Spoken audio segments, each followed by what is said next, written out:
The burglar's bride, the morning after the cats, the muskrats, the cow, and the burglar. All the children slept until 10 o'clock. Only Cyril woke first. He helped the others wake up. By 10:30, all were ready to help make breakfast. It was very cold. There was little good food in the house. Robert made a surprise for the servants. He made a small trap on the kitchen door. When the servants came back and opened the front door, the trap made noise. All 4 children hid in the cupboard under the stairs. They listened happily. They heard the servants fall and splash. The cook said it was a punishment for leaving the house alone. She thought a trap was like a plant that grows alone in a house left shut. The housemaid was smarter. She said someone must have been in the house. She saw the breakfast things on the nursery table. The cupboard was very small and smelled of paraffin. The children tried to stay quiet, but the door opened suddenly. Jane fell out like a ball at the servant's feet. "Now," said Cyril firmly, "don't shout at us. We will not take it. We know too much. You must make a special treacle roll for dinner. We want a tinned tongue." "I don't like threats," said the housemaid. She still wore her hat. "Don't threaten me, Master Cyril. Tell your mother we were out." "I don't care. She will be sorry when she hears about my great aunt who raised me. She sent for me because she was sick, and cook was kind and would not let me go alone," said Anthea, worried. "ID. You know what happens to liars, Eliza." "Liars? I will not talk to you," said Eliza. "How is Mrs. Wigson?" asked Robert. "Did you stay up last night?" "Did you sleep with Maria or Emily?" asked Cyril. "How did Mrs. Prosser enjoy herself?" asked Jane. "Stop," said Cyril. "They have had enough. Whether we tell or not depends on you. If you are nice to us, we will be nice to you. You better make that treacle roll. Eliza, you should do some cleaning for a change." The servants gave in. "There is nothing like being firm," said Cyril when breakfast was done and the children were alone in the nursery. "People say servants are hard to handle. It is easy when you know how. Now we can do what we want. They won't tell. And now I think we broke their proud spirit. Let's go somewhere on the carpet." "I wouldn't do that," said the phoenix, yawning. It flew down from the curtain pole. "I gave hints, but now I must speak." It sat on a chair back and swung like a parrot. "What is wrong now?" said Anthea. She was tired from the cat's excitement. "I am tired. I won't go on the carpet." With a needle and wool, the phoenix opened and closed its wings. "Your stockings are less important than you think." But the carpet, look at the worn spots and the big tear. The carpet was your good friend and servant. You make me feel bad. It is a wishing carpet. We only used wishes. "Only wishes?" repeated the phoenix, angry. "What wishes? To be in a good mood? What carpet hears such wishes? This carpet never complained. It did what you asked, but it is very worn. And last night, you and the cats and rats, I don't blame you. Look at their claws." "Yes," said the bird. 11,940 claws. I hope you saw. They left many marks." "Goodness," said Jane, sitting down and touching the carpet softly. "Do you mean it is wearing out?" "It has not had an easy life," said the phoenix. "Mud twice, fan twice. Soaking in warm seas once, India once, Persia once, Muskratland once, here, and once wherever the cow came from." "Hold it up to the light carefully." The boys held the carpet up. The girls looked. They felt sad seeing the many holes and thin spots. One corner was torn and hanging. "We must fix it," said Anthea. "Never mind my stockings. I can sew them badly if needed. The poor carpet is more important. Let's go buy wool now." They went out and bought wool. No shop in Camden Town or Kentish Town had wishing wool. Ordinary wool was good enough. Jane and Anthea worked all day mending. The boys walked outside. The Phoenix walked on the table for exercise and talked to the girls about the carpet. It has a past, a Persian past. In better times, kings owned it. Not magic carpets, said the Phoenix. If it lay on floors, it would be gone now. It lived in special boxes wrapped in gold cloth with gems. It rested in princess and king treasure houses. No one walked on it except to make wishes, and they took off shoes. You know you would not exist if Mother had not wanted a carpet for us. You need not walk so hard, said the bird. Said the bird. Dry your tears, said Anthea. Princess Zuleika had many spells as a baby. Her grandmother was, but before the story, Cyril and Robert came in, looking upset. Cyril's forehead was pale and sweaty. Robert had a black mark on his red forehead. What is wrong? Asked the Phoenix. You stop the story. Please stop, said Cyril, sitting down. Robert smoothed his feathers kindly. Squirrel does not want to be mean. But something very bad happened. Stories don't matter now. Please don't be angry. You won't be after you hear. What happened? Asked the bird. Anthea and Jane stopped sewing. The worst thing, said Cyril. The nice burglar, the police caught him. They think he stole cats. That is what his brother's wife told me. Oh, start from the beginning, said Anthea. Well then, said Cyril, we went outside, near the undertaker's shop with the china flowers in the window. You know it. There was a crowd, so we went to see. There were 2 policemen and our burglar between them. They were pulling him along. He said, I tell you, those cats were given to me. I got them because I milked a cow in a small room in Camden Town. They were rude. One policeman asked if the burglar could tell the name and address of the cow. The burglar said no, but he could take them there if they let go of his coat and gave him time to breathe. The policeman said he could tell the magistrate in the morning. He didn't see us, so we left. Oh, Cyril, how could you? Said Anthea. Don't be silly, said Cyril. It would not help if he saw us. No one would believe us.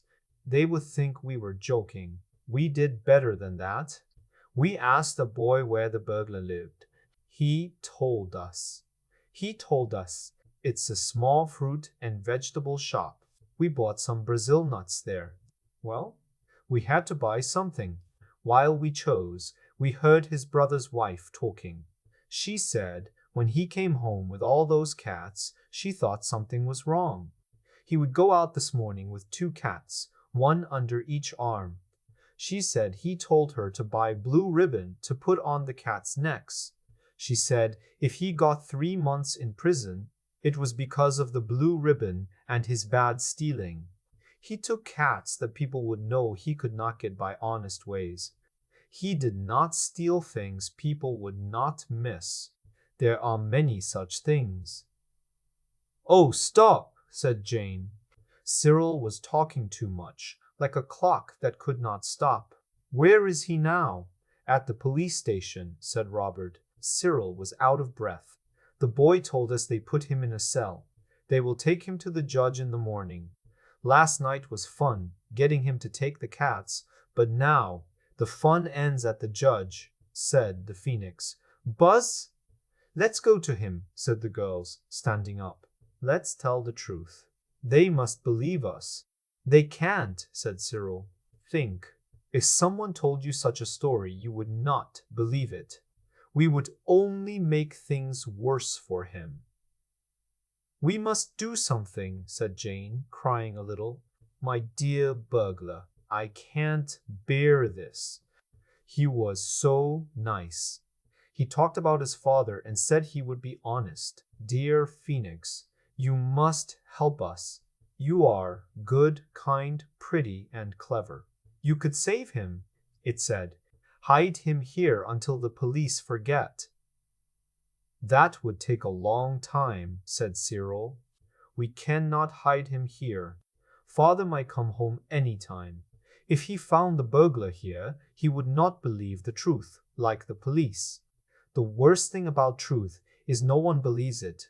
Can we take him somewhere else? Jane clapped her hands. The sunny southern shore, she said. That is where the cook is queen.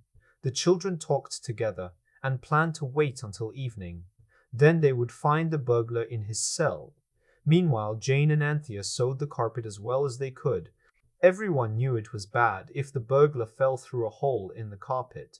While going to the sunny shore and was lost in the sea, the servants were tired after Mrs. Wigson's party, so everyone went to bed early.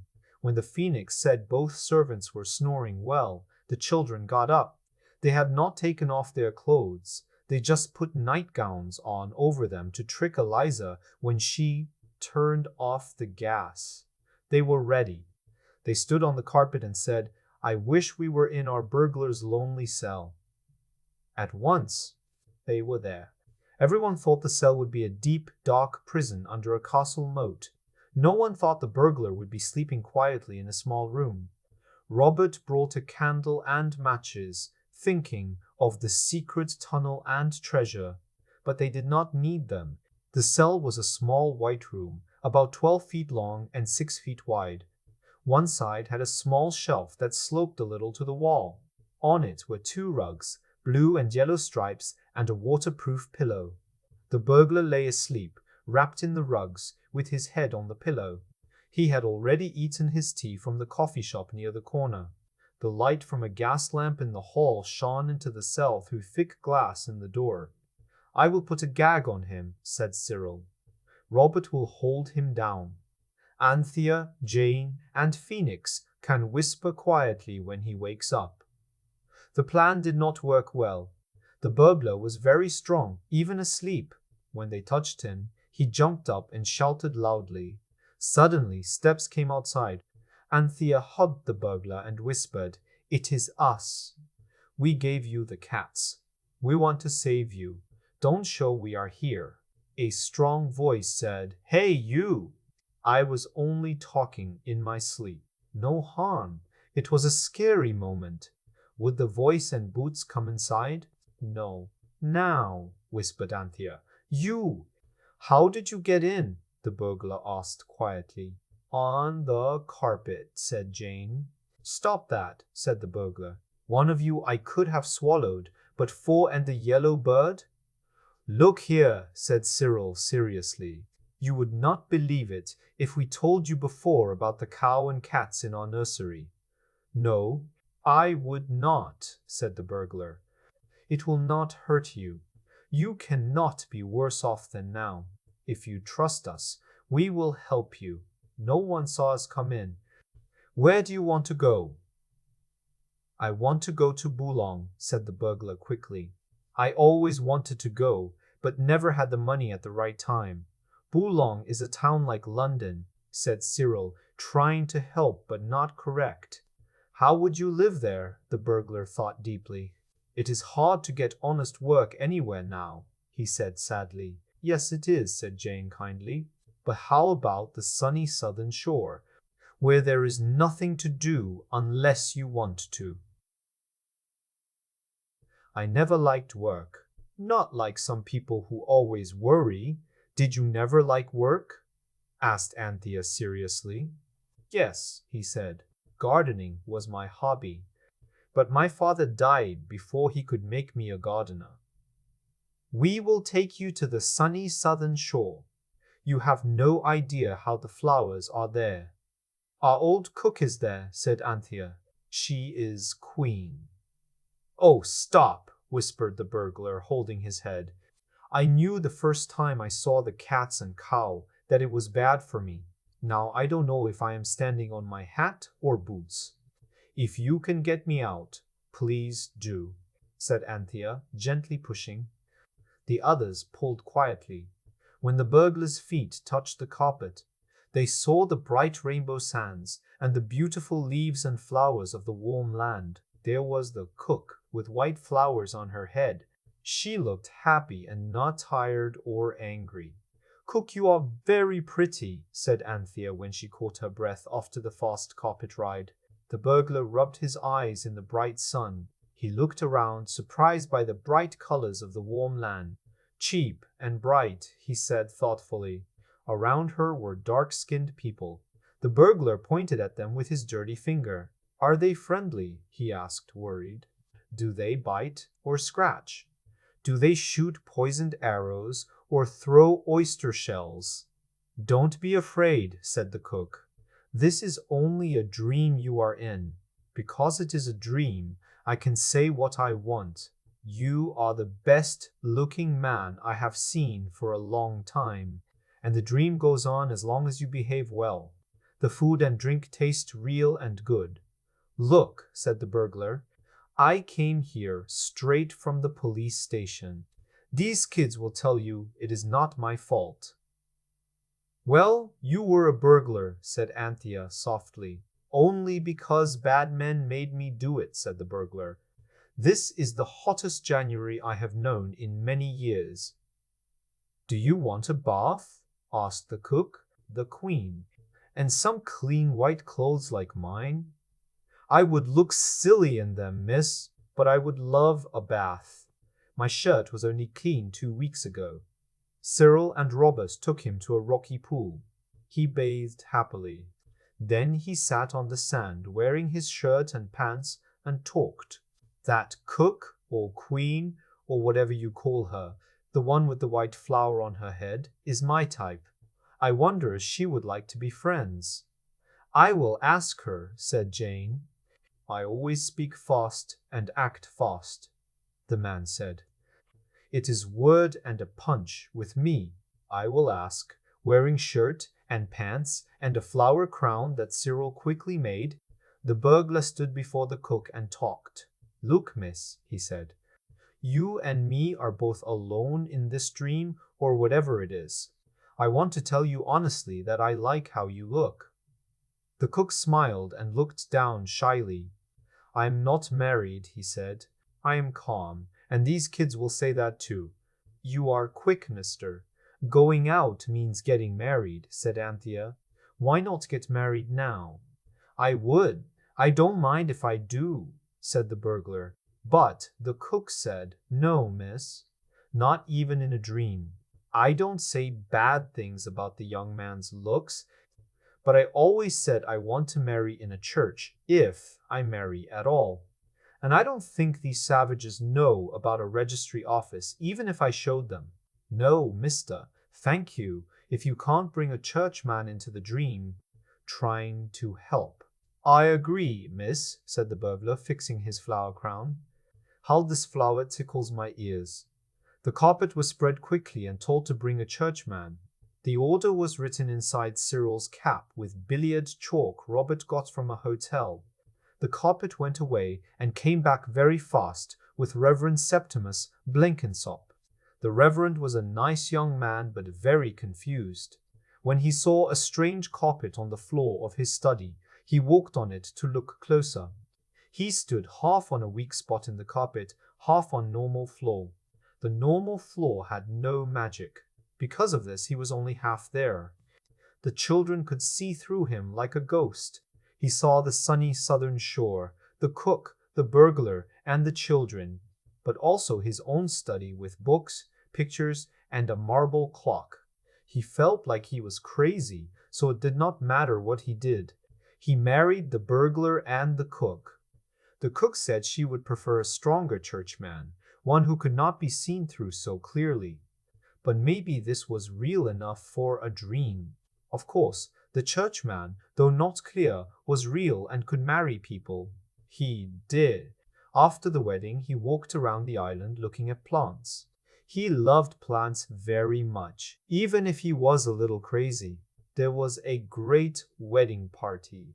Can you imagine Jane, Anthea, Robert, and Cyril dancing happily in a circle, holding hands with the dark-skinned people around the happy cook queen and the burglar? There were more flowers thrown than you have ever dreamed of. Before the children took the carpet home, the now married burglar made a speech. Ladies and gentlemen, he said, and all kinds of savages. I know you can't understand me, but that is okay.